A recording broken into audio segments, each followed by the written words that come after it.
Bienvenue sur Le Magicien, le podcast qui te dévoile les mystères du tarot. Moi, c'est Fabienne, je suis tarot coach et formatrice. Sur ce podcast, je souhaite partager avec toi mes connaissances sur la pratique du tarot et des discussions passionnantes avec mes invités experts. Que tu sois curieux, débutant ou déjà passionné, ce podcast est fait pour toi. Alors, si tu es prêt ou prête à me suivre, c'est parti pour l'épisode du jour.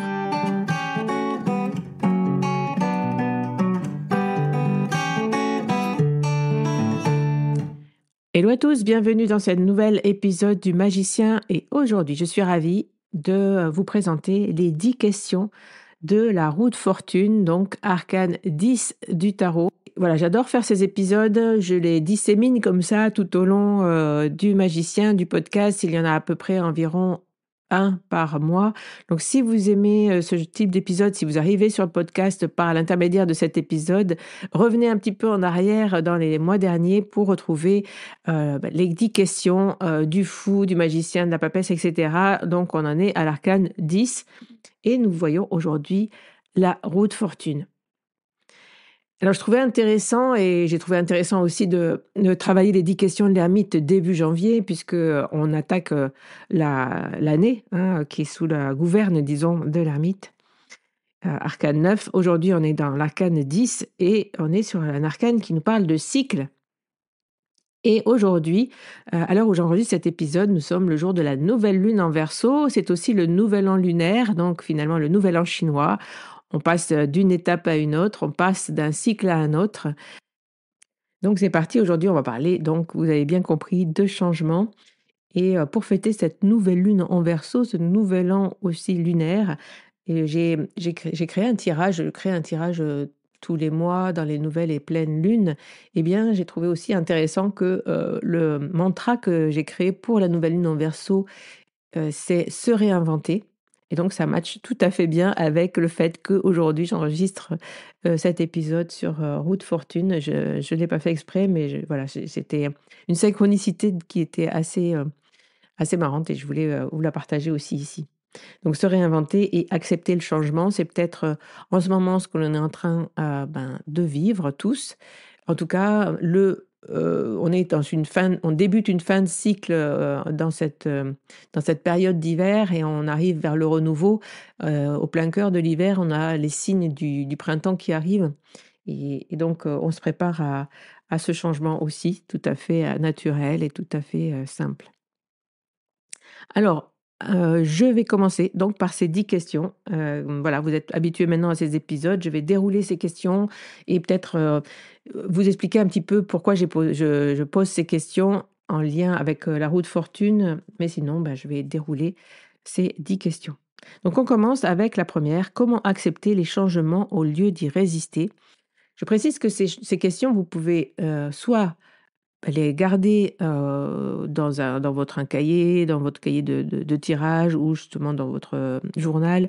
Vous pouvez, vous en servir pour journaler. Donc vous pouvez garder ces questions de côté, les noter et les avoir de temps en temps si vous voulez travailler justement avec la roue de fortune ou si vous arrivez à un moment que vous êtes un petit peu, bouleversé et que vous sentez que vous avez besoin d'aide, eh bien, allez chercher ces questions et puis, répondez-y simplement, en journalant tout simplement, c'est-à-dire en y répondant par vous-même, en réfléchissant par vous-même et bien sûr, si vous avez envie d'aller plus loin et encore, de tirer des cartes oracle, tarot, peu importe sur ces questions, pour vous aider à y réfléchir, eh bien, ne vous gênez pas. Donc comment accepter les changements, pardon, au lieu d'y résister?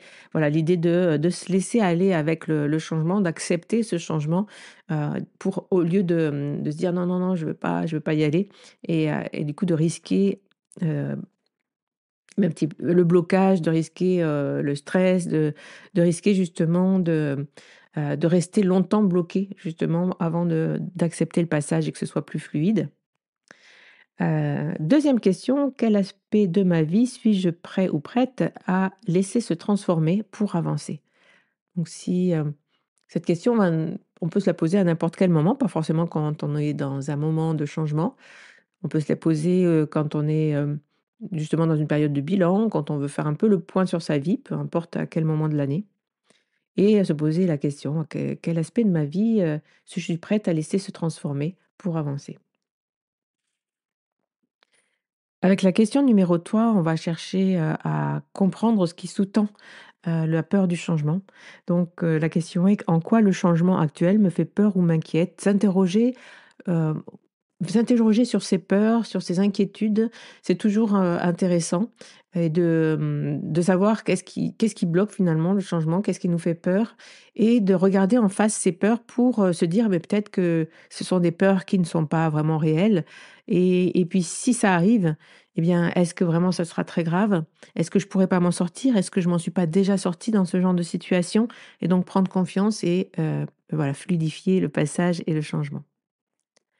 Question numéro 4, en quoi les derniers changements opérés ont été des libérations positives? Donc ça, pour rejoindre la première question, la question numéro 3, celle qu'on vient de voir, en se posant cette question, en quoi les derniers changements ont-ils été finalement positifs? En quoi ça m'a libéré de pouvoir changer, d'accepter le changement, d'accepter qu'on passe à une autre étape? Eh bien, ça va vous aider, tout simplement, à vous dire: «Je l'ai déjà fait, je j'ai déjà trouvé les ressources pour, accepter ce changement» et donc et puis j'y ai trouvé justement, des quelque chose de positif. J'ai trouvé, du changement, de la liberté, j'ai trouvé, de la nouveauté, de la créativité, j'ai trouvé, mes forces, j'y ai trouvé alors on peut trouver plein de choses dans le changement.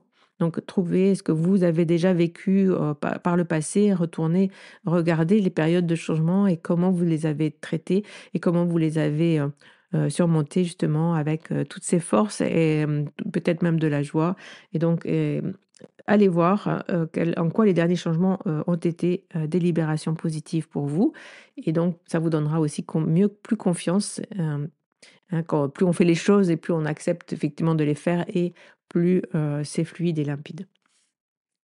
Question numéro 5, comment me connecter au cycle naturel pour mieux les vivre? Ça, c'est une question, alors on revient là justement dans l'idée du cycle tout simplement. On va élaborer avec ces questions, toutes les aspects un petit peu de la roue de fortune. Là, on revient dans l'idée du cycle naturel. On laisse tomber la peur du changement, on a bien compris, on va rentrer dans autre chose et eh bien, voilà, la vie, c'est des cycles et les cycles naturels comme, justement les cycles lunaires, les cycles des saisons, donc tout ce mouvement planétaire finalement qui nous entraîne aussi, dans des cycles. Le cycle, de la femme, ce cycle menstruel et cetera et cetera. Tout est fait de cycles en fait, le cycle de la journée, jour, nuit. Hem Et bien se connecter au cycle naturel, c'est un moyen, d'accepter justement le changement. Moi, quand j'ai commencé, enfin pour exemple, hein, pas pour parler de moi, mais pour exemple, quand j'ai commencé à travailler avec les cycles lunaires, eh bien, j'ai commencé à accepter, la saison, d'hiver par exemple qui est pas toujours simple, à vivre, ou, même en ce moment les saisons d'été sont des fois pas simples non plus avec, beaucoup de chaleur, donc accepter de se dire: «OK, l'hiver, c'est pas toujours simple, le mois de décembre, c'est pas toujours simple, c'est fatigant, mais c'est de toute façon, des périodes dans lesquelles je vais peut-être pouvoir me reposer», accepter finalement des moments comme ça de vie, de pas forcer, le trait. C'est-à-dire accepter qu'au mois de janvier, si on est fatigué, si on n'a pas envie de se lever le matin à 7 heures du matin et si on le peut bien sûr, eh bien accepter de rentrer un petit peu plus dans, le cycle naturel de la vie, pour aller avec, en fait, hein. C'est vraiment, cette roue de fortune nous apprend, en fait, à aller avec, le temps, le changement, les saisons et cetera et cetera.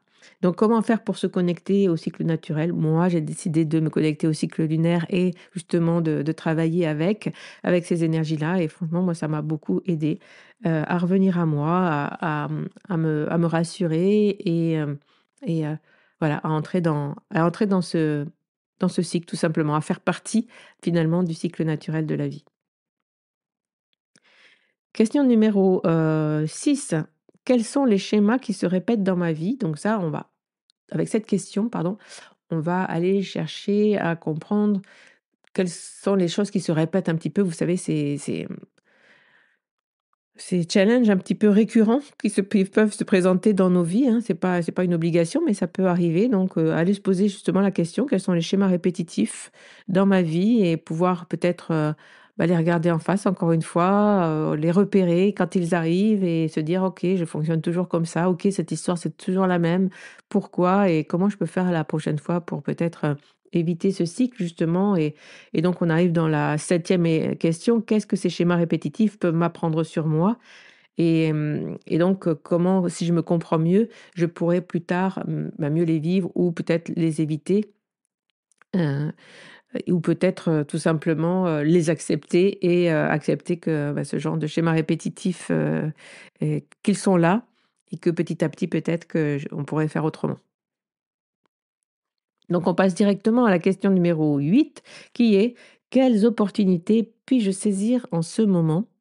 Et donc oui, c'est ça aussi, roue de fortune. C'est pas simplement, le changement et c'est pas simplement les cycles, c'est aussi le fait que, OK, il y a peut-être quelque chose à saisir là, dans l'air, dans l'univers, dans ma vie, de façon très concrète, qu'est-ce qui se passe en ce moment? Dans la nouvelle lune en Verseau, on a ce terme «se réinventer». Eh bien, qu'est-ce que je peux faire aujourd'hui pour me réinventer? Quelle opportunité je peux saisir, pour apporter quelque chose de neuf dans ma vie, et justement, surfer avec, cette opportunité. Encore une fois, je répète, vous pouvez utiliser les cartes pour vous aider à réfléchir à ces questions. Vous pouvez aussi simplement y répondre comme ça en journalant et et ça pourra vous apporter peut-être quelques réponses et pourquoi pas, vous étonner sur, votre propre capacité, au changement. Neuvième question, on attaque la fin de cette roue de fortune avec, ces 10 questions. On a la question numéro 9. Comment appuyer sur pause? Et oui, dans Roue de fortune, on a aussi, ce sphinx qui est, assis en haut de la roue avec cette épée qui nous indique qu'on peut aussi arrêter à un moment donné, on peut faire pause, on peut un instant arrêter ce cycle et dire: «OK, maintenant ça suffit», par exemple, notamment sur les cycles répétitifs, hem maintenant ça suffit, j'appuie sur pause et je dis, ça, j'ai plus envie que ça arrive dans ma vie, en fait. J'ai plus envie que ce schéma répétitif, revienne et revienne et revienne. Ça y est, j'ai compris. Je vais la prochaine fois essayer hem, d'agir différemment face à ce genre, de situation. Et puis aussi simplement, même dans le cycle naturel, si on laisse aller, le cycle, on peut dire de temps en temps: «Pause», on peut ne pas se laisser embarquer par la roue et l'évolution et cetera et on peut de temps en temps appuyer se dire: «Je suis aussi, maître de ça» et je peux aussi dire: «OK, là je stoppe, j'arrête, je prends une journée, je prends une semaine, où je m'occupe que de moi, je ne veux plus être dans le cycle infernal», par exemple, même pour celles et ceux qui seraient entrepreneurs et qui écouteraient, ce podcast, on a souvent, l'idée de qu'il faut toujours faire, qu'il faut toujours être présent, que, le l'entraînement aussi, par exemple, des réseaux sociaux, hein, qu'il faut être tous les jours, qu'il faut publier tous les jours, qu'il faut être présent. Si on n'est pas présent, oui, c'est vrai, si on ne parle pas de nous et de notre offre, on ne va pas vendre. Mais donc, mais OK, on n'est pas obligé de vendre tout le temps non plus et on n'est pas obligé, d'être toujours sur la brèche et au contraire, en fait, si on est toujours sur la brèche, on n'arrive plus à voir ce qui se passe, on n'arrive plus à prendre du recul, on n'arrive plus à accepter justement, les changements, qu'il faut opérer, on n'arrive plus à voir les opportunités qui se présentent et donc vraiment, l'idée de cette roue de fortune quand elle sort dans un tirage justement, c'est aussi de se dire: «Comment j'appuie sur pause? Comment j'arrête ce cycle infernal, qui m'entraîne vers peut-être quelque chose de plus grave pour moi, hein, un peu beaucoup plus de stress et ce qui va avec. Donc voilà, comment j'appuie sur pause? Et c'est une question importante à se poser. Est-ce qu'on a besoin justement de pause? Est-ce que tu as besoin toi de pause en ce moment? Et si c'est le cas, permets-toi au moins une journée, une heure, un moment pour toi et pour recharger, tes batteries. Et question numéro 10. Comment rester calme et centré face à l'incertitude et aux imprévus? C'est donc, la dernière question, elle va relater ce que je vous ai donné comme indication sur le tarot d'Osho, hein, cette carte qui s'appelle Change dans ce tarot et qui indique que si tu restes à l'extérieur du cercle, tu risques d'être, propulsé par la force centrifuge et être dispersé, dans l'univers. Alors que, si tu, reviens au centre, là où tout se trouve, eh bien, au centre du cercle forcément, le mouvement est moins important. Ça me fait penser aussi, vous voyez, au centre des dépressions, j'ai suivi, le Vendée Globe cette année, j'ai beaucoup aimé, j'aime beaucoup écouter, les marins qui sont partis faire ce tour du monde. Là, ils sont en train de rentrer, aux Sables d'Olonne les uns après les autres, hein. Ils passent par des phases, de grandes tempêtes ou et cetera et bien, Charlie Dalin et Sébastien Simon donc, Heu, pendant leur passage du Pacifique, à un moment donné, ont décidé d'aller au centre de la dépression et donc d'être entourés par des vents très violents et des vagues, presque de 10 mètres. Et donc il fallait qu'ils aient confiance en leur bateau puisque au centre, ils ont avancé avec la dépression au centre. Au centre, les vents étaient moins forts et ils sont comme ça c'est comme ça que Charlie Dalin, c'est grâce à cette, décision que Charlie Dalin a gagné le Vendée Globe cette année et je trouve ces métaphores, qui sont aussi, des choses réelles, hein. Ils sont allés tous les 2 au centre de cette dépression, pour se laisser porter par elle et avancer, plus vite que les autres. En tout cas pour s'en sortir et faire vraiment le break sur leurs concurrents et c'est vraiment, cette illustration, elle représente cette question-là, comment, rester centré donc comment aller au centre pour éviter justement d'être éjecté et en même temps, ça demande un effort, c'était de rester, centré.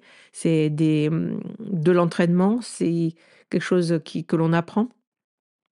Si on apprend quelque chose qui nous disperse, combien de temps on met après, après, heu, après un événement qui nous descende justement, qui nous bouleverse ou ou que simplement voilà qui émotionnellement, nous déstabilise, combien de temps on met à revenir au centre? Combien de temps on met à retrouver, de la force, du sang-froid, à retrouver nos capacités à prendre des décisions éclairées et pas sur le moment, pas sur le stress, pas sur l'émotion, parce qu'on sait que c'est des décisions qui sont jamais très, très bonnes, hein, quand on prend des décisions, à chaud et sur l'émotion. Donc voilà, comment rester centré face, à l'incertitude et aux imprévus? C'est vraiment une question qui nous oblige à réfléchir à observer aussi comment nous on réfléchit et quelle est notre attitude?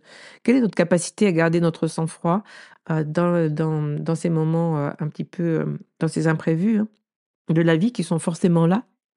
Et finalement, la roue de fortune, elle peut aussi, nous envoyer sur, le principe de la résilience, hein, combien de temps mettons pour, revenir justement à quelque chose de plus, de plus calme, de plus centré, comment on peut libérer, l'émotion, dans ces moments-là, dans ces imprévus, dans ces moments d'incertitude et puis aussi, sur la notion d'antifragilité, c'est-à-dire plus effectivement, on va en amont, travailler sur le fait de rester centré sur, plus on va travailler, c'est-à-dire avoir nos propres, petits, hem, nos outils en fait, hein, nos outils de respiration, enfin toutes ces méthodes en tout cas pour rester centré qui peuvent être très variées, qui peuvent être, pour chacun et chacune, différents. Moi j'ai les miens si vous voulez, je pourrais en faire un épisode, mais en tout cas, voilà, c'est plus, le l'idée de l'antifragilité, c'est, de comprendre que de toute façon les imprévus sont là, ils seront inévitables, que comme, on le verra dans Tempérance, mais de toute façon la vie nous apporte des hauts et des bas, comme dans Roue de fortune, on voit qu'on est de toute façon, dans un cycle aussi qui est celui de la vie et que de toute façon on ne pourra pas y échapper. Donc comment justement on se prépare au changement avant peut-être de le subir? Voilà, en si peu de temps, j'ai abordé plein de sujets, hein, dans cet épisode La Roue de fortune. On voit que c'est une arcane centrale, c'est une arcane hyper importante quand elle sort dans un tirage. Elle démontre toujours quelque chose, d'important, en tout cas, d'un changement majeur, hem, ou mineur, hein, mais en tout cas de quelque chose qui bouge et c'est un arcane hyper intéressant à travailler. Donc, je vais vous laisser avec, la fin de cet épisode. Je voulais, juste vous faire une petite annonce. Je vais bientôt, sortir un blog avec ces épisodes, les 10 questions. Donc, voilà, je suis en train de retravailler et on est en train de les réécrire pour pouvoir pour que ce soit lisible en fait, et comme ça vous aurez au moins tous les arcanes majeurs sur le blog avec les 10 questions à chaque fois que j'ai créées pour ces épisodes de podcast. Et si vous voulez savoir quand est-ce que ce blog sort, ou si vous avez envie de suivre les news, on va dire, de Tara Magam, n'hésitez pas aussi à vous inscrire à la newsletter. En général, c'est en barre de description de tous les épisodes. Donc voilà, rejoignez-nous sur Taramaga avec pour les sorties des masterclass, du blog, de ce qui arrive, de la formation, tarot de coaching justement qui va arriver au mois de mars. Il y a une liste d'attente aussi sur le site. Vous pouvez, bien sûr, si c'est un sujet, si c'est une formation qui pourrait vous intéresser, n'hésitez pas à laisser votre mail tout simplement, et on vous enverra toutes les données, toutes les informations en temps voulu. Voilà. Bah, écoutez, je vous laisse. Je vous souhaite une belle semaine. J'espère que cet épisode vous a plu. N'hésitez pas à laisser non plus vos commentaires sous le post Instagram, sous la vidéo YouTube du podcast. C'est toujours un super moment. Je passe à répondre à vos commentaires, à vous lire. Et, euh, et voilà, je vous souhaite une belle semaine, et je vous dis à très bientôt pour un nouvel épisode sur le magicien, à vendredi prochain. Un grand merci d'avoir écouté cet épisode. Si tu veux soutenir le magicien, n'hésite pas à laisser un commentaire sur ta plateforme préférée. Parle-en autour de toi pour nous aider à faire grandir la communauté. Et pour toujours plus de contenu inspirant autour du tarot, je te dis à la semaine prochaine dans un nouvel épisode.